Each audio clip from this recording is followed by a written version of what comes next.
জানাতে হয় তৃণমূল নাগরিক আন্দোলনকে আজকে যুক্তিক এবং অত্যন্ত প্রাসঙ্গিক একটি আলোচ্য বিষয় যে আওয়ামী লীগের বিভিন্ন পর্যায়ের নেতৃবৃন্দ ঘাপটি মেরে লুকিয়ে আছে। আপনারা নিশ্চয় জানেন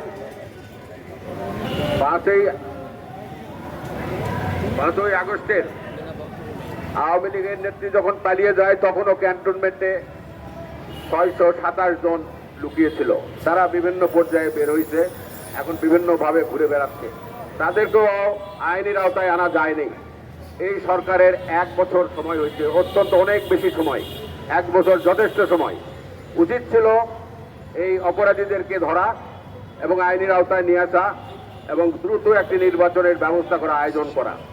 আমি শুধু এই দাবি জানিয়েই দ্রুত একটি নির্বাচন, যেটা বাংলাদেশের 18 কোটি মানুষের গণদাবি, এই দাবির প্রতি সম্মান রেখে এবং আমাদের বিএনপি সহ সকল রাজনৈতিক দলের দাবি, এই দাবিটা দ্রুত ভাবে এই কথা শুনে দ্রুত নির্বাচনের ব্যবস্থা করা। 1 বছর অনেক টাইম, আর বেশি টাইম বাংলাদেশের মানুষ দিতে চায় না।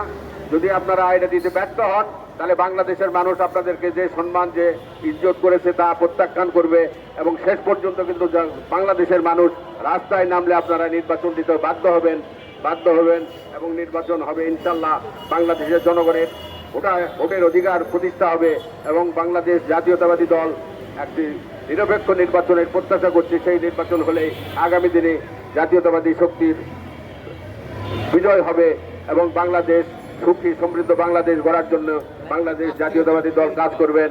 এবং এই দলের নেতৃত্ব যে শহীদ রাষ্ট্রপতি জিয়াউর রহমানের হাতে গড়া দল, দেশনেত্রী বেগম খালেদা জিয়ার লালনে বেড়ে ওঠা, আজকের তারেক রহমান, তারুণ্যের অহংকার তারেক রহমানের নেতৃত্বে এই দল ইনশাআল্লাহ আগামীতে বিজয়ী হবে, এই প্রত্যাশা নিয়ে আমি আমার বক্তব্য শেষ করছি। সবাইকে ধন্যবাদ।